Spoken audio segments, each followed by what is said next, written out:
दाल तो आप सबको बहुत ही पसंद है, ये मैं जानती हूँ। इसलिए मैं आज आपके साथ दाल की बहुत ही मज़ेदार सी रेसिपी शेयर कर रही हूँ। बहुत आसान और सिंपल सी रेसिपी है। तड़के के साथ दाल बनाएंगे, दाल मिक्स करके बनाएंगे। आप इसको रोटी के साथ खाएं या चावल के साथ, इसका जायका आप कमाल का पाएंगे। आज की रेसिपी बहुत ही स्पेशल है, बिल्कुल भी स्किप ना कीजिएगा। वीडियो को लाइक एंड शेयर ज़रूर कर दीजिएगा। तो आपको पता है कि हम रेसिपी शुरू करने से पहले दुरूद पाक पढ़ते हैं ताकि हमारे घरों में, हमारे खानों में बहुत ज़्यादा बरकतें हों। तो जल्दी से दुरूद पाक पढ़ लें। बिस्मिल्लाहिर्रहमानिर्रहीम। अल्लाहुम्मा सल्ली अला सय्यिदना मुहम्मदिन व अला आलिहि व सहाबिहि व बारिक वसल्लम। अस्सलाम वालेकुम। आबिस किचन में आप सबको खुशामदीद कहती हूँ। तो चलें जल्दी से हम रेसिपी शुरू करते हैं। बहुत ही आसान से दाल पकाएंगे। बिस्मिल्लाहिर्रहमानिर्रहीम। तो आज मिक्स दाल बना रहे हैं। सबसे पहले लेंगे चने की दाल। यहाँ पर 2 कप ले रही हूँ चने की दाल। आप देख रहे हैं ये कप छोटा है, बहुत बड़ा नहीं है। आप अपने घर के हिसाब से ना कम ज़्यादा कर सकते हैं। तो यहाँ पर हाफ कप ले रही हूँ दाल मसूर, जो ऑरेंज वाली दाल होती है ना, वो वाली। और हाफ कप ले रही हूँ इसमें दाल मूंग, येलो वाली मूंग दाल, जो कि टूटी हुई होती है। ठीक है, तो ये तीनों दालें आज पकाएंगे। इनको अच्छी तरह से मैंने मिक्स कर लिया है, धो लिया अच्छी तरह से 3 से 4 पानी के साथ। अब इसको हमने भिगोना है। ठीक है, दाल को हमने भिगोना है कम से कम आधा घंटा, और ज़्यादा से ज़्यादा आपने 1 घंटा भिगोना है। ठीक है, इसको अच्छी तरह से पहले हमने धोना है। धोने के बाद इसमें पानी डाल के इसको इस तरह से भिगो देना है। इस तरह भिगोएंगे कि दाल अच्छी तरह से अंदर भीग जाए। कम से कम जो है ना, वह 1 इंच, हाफ इंच पानी जो है ना दाल के ऊपर होना चाहिए। ठीक है, तो यहाँ पर हमने दाल को भिगो दिया है। आधे घंटे बाद दाल को चेक कर रही हूँ। आप देख सकते हैं कि दाल जो है वो बड़ी अच्छी तरह से नरम हो चुकी है। बस दाल जो है ना इतनी भिगोनी है कि दाल नरम हो जाए, फिर आपकी दाल बहुत मज़े की पकेगी। इसे मैं आज बना रही हूँ प्रेशर कुकर में। तो प्रेशर में ज़रा जल्दी दाल बन जाती है ना। अगर आप चाहें तो आप हांडी में भी बना सकते हैं, लेकिन इस तरह से बनाएंगे तो आपकी दाल जो है वो झटपट से तैयार हो जाएगी और मज़े की भी बनेंगी। ये नहीं कि इसका जायका नहीं होगा, इसका बहुत मज़े का जायका बनेगा। जब आप एंड रिजल्ट देखेंगे ना, तो आप भी खुश हो जाएंगे। अपने घर में ट्राई करेंगे तो आपको इंशाल्लाह ताला बहुत पसंद आएगी। तो यहाँ पे दाल हमने अच्छी तरह से बाउल से निकाल ली है, प्रेशर कुकर में डाल दी है। इसमें शामिल करूँगी एक कटा हुआ बड़ा प्याज। ठीक है, बहुत बड़ा नहीं है, मीडियम साइज़ टाइप का है। बस उसको मैंने इस तरह से काट के ना स्लाइस में डाल दिया है। 1 चम्मच भर के इसमें डाल रही हूँ लहसुन अदरक का पेस्ट। ठीक है, हाफ टी स्पून इसमें जाएगी हल्दी। 1 चम्मच इसमें भर के डाल रही हूँ मैं सुरख मिर्च का।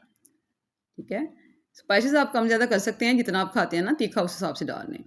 1 टीस्पून इसमें अभी डाल रही हूँ मैं नमक का। इसको बाद में हम चेक कर लेंगे, कम ज़्यादा हो सकता है। ठीक है, तो एक इसमें बड़ी इलायची डाल रही हूँ, जो काली इलायची होती है ना बड़ी वाली, वो इसमें शामिल करेंगे। इसका बादीपन ख़त्म करेगी। इसमें पानी डाल दूँगी तकरीबन 1 से 1.5 लीटर के करीब। ठीक है, दाल में हमने पानी डाल दिया। पानी डाल के अच्छी तरह से हमने मिक्स कर लेना है। सारे मसाले जो है ना, वो हमने पानी में अच्छी तरह से मिक्स कर लेने हैं। इसको अच्छी तरह से मिक्स करके हमने इसका ढक्कन बंद करना है।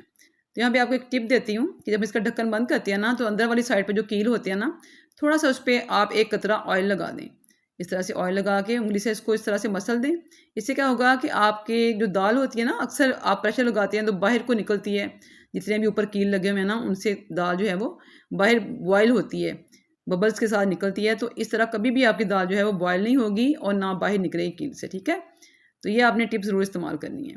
तो प्रेशर का मैंने ढक्कन लगा दिया। ढक्कन लगा के हमने आग चला दी है। यहाँ पे मीडियम से हाई फ्लेम के ऊपर हमने इसको पकाना है। तो मीडियम से हाई फ्लेम पे इसको तकरीबन मैंने 20 मिनट के लिए पकाया है। तो दाल यहाँ पे चेक कर लेते हैं कि हमारी तैयार हो चुकी है, माशाल्लाह से गल चुकी है। चम्मच चला के चेक करते हैं।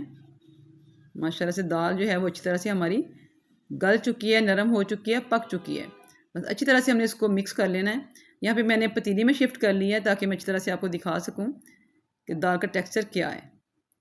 ये देखिए माशाल्लाह से, तो यहाँ पे दाल का कलर देखें कितना अच्छा आया है, और दाल कितनी अच्छी यहाँ पे हमारी बहुत अच्छी सी पक भी चुकी है, उसका दाना भी है। अब हमने तैयार करना है दाल का तड़का, जो कि सबसे अहम है। इसी से दाल का जो है वो टेस्ट बनेगा। सबसे पहले यहाँ पे मैंने 3 टेबल स्पून ले लिया है ऑयल। इसमें भर के डालूंगी 1 टेबल स्पून मक्खन। ठीक है, मक्खन के साथ इसका तड़का लगाएंगे। 3 टेबल स्पून मैंने ऑयल लिया है, 1 टेबल स्पून मैंने मक्खन लिया है। इसको हमने गर्म कर लिया। गर्म करने के बाद इसमें 1 टेबल स्पून चॉप्ड किया हुआ लहसुन शामिल करेंगे। ठीक है, बारीक कटा हुआ लहसुन शामिल कर दिया है। लहसुन को हमने हल्का सा फ्राई करना है। तो यहाँ पे मैंने आँच जो है ना वो लो से मीडियम रखी हुई है, बहुत तेज़ आँच नहीं रखी हुई है। ठीक है, हमने तड़का तैयार करना है, तो तड़के के लिए हमें ना हल्की आँच चाहिए होती है। तो लहसुन को हमने यहाँ पे हल्का सा जो है ना, जब तक खुशबू आती है तब तक फ्राई करना है। फिर इसमें शामिल कर देना है ज़ीरा। 1 टेबलस्पून इसमें ज़ीरा शामिल कर रही हूँ, साबुत ज़ीरा डाल रही हूँ। अगर आप चाहें तो आप कुटा हुआ भी डाल सकते हैं। तड़के में ना साबुत ज़ीरा ज़्यादा अच्छा लगता है। तो ज़ीरे को भी हमने यहाँ पे फ्राई कर लेना है लो हीट के ऊपर, अच्छी सी खुशबू आने तक। तो यहाँ पे ज़ीरे की भी अच्छी सी खुशबू आना शुरू हो गई है। तो इसमें थोड़ा-सा हमने अदरक शामिल कर दिया है बारीक काट के। अदरक को हमने इस तरह से फ्राई करना है कि अदरक हमारा जलने ना पाए, ठीक है। तो यहाँ पे साबुत वाली सुरख मिर्च ली है मैंने, सूखी वाली, इसको इस तरह से हमने तोड़ कर डाल देना है। अगर आपके पास ये सूखी वाली सुरख मिर्च है तो ठीक है, अगर आपके पास नहीं है ना तो हमने इसकी जगह पे दड़ा मिर्च इस्तेमाल करनी है।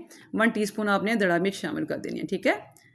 तो यहाँ पे मैंने मिर्च को तोड़कर डाल दिया है, उसको भी हमने थोड़ा सा फ्राई करना है। आँच यहाँ पे हमने बहुत लो की हुई है, ठीक है। एक तेज़पत्ता लिया है, तेज़पत्ता भी इस तरह से हमने तोड़ के डाल देना है, इससे बहुत अच्छी खुशबू आती है, इसका जायका बहुत अच्छा आता है।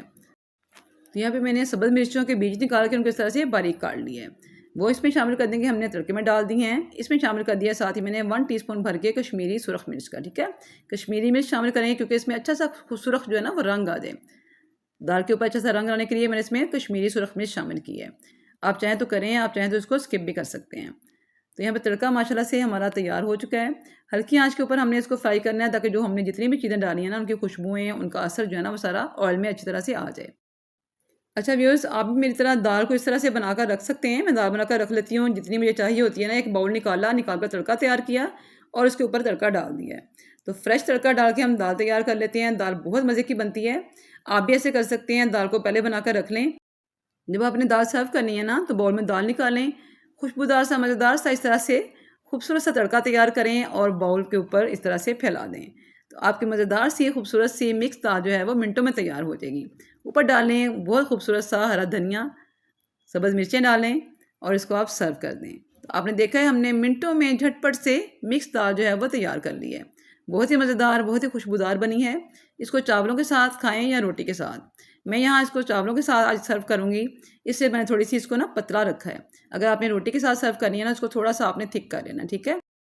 क्योंकि रोटी और नान के साथ दाल जो है वो थोड़ी सी थिक होती है और चावलों वाली दाल जो है वो थोड़ी सी नरम और पतली होती है। तो व्यूअर्स बताएं, मिक्स दाल हमने मिनटों में तैयार की है, आपको ये रेसिपी कैसी लगी है।